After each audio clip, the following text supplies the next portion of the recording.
نحن السوريين يا جزائريين عندنا مليون شهيد.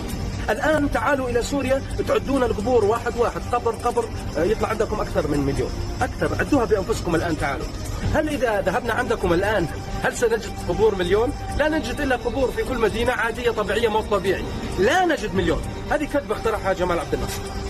عذرا، نحن أصحاب المليون شهيد، عذرا، وما صرعنا الدنيا ولا طبلنا ولا زمرنا. نعم، لأن الأمم تحصي عدد قتلى العدو وخسائر العدو وليس عدد قتلاها. أنتم عندما تحصون عدد قتلاكم وتقولون عندنا مليون شهيد ومليون شهيد، من قتلهم؟ الفرنسي. مؤخرتكم لماذا في حضن الفرنسي؟ ما شبعتم من الفرنسي؟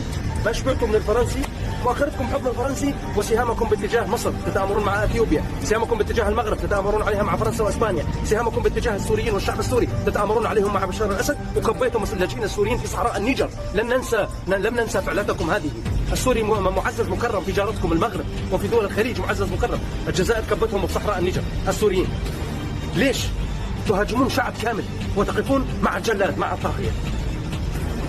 نصفوا أفواهكم من رائحة البوط الفرنسي. أنتم رضعتم الوطنية من البوط الفرنسي.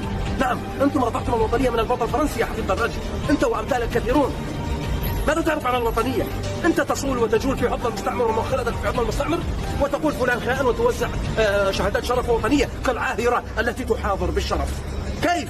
مؤخرتك بحضن الفرنسي. يحكمكم الآن مليون جنرال جزائري بجنسية فرنسية. أنتم محتلين، حتى وثيقة الاستقلال ليس عندكم. نحن أصحاب المليون شهيد ولست أنتم. احترموا الشعوب. أن تصف شعب بالخائن هذه كارثة. أتمنى تصل رسالتي لك.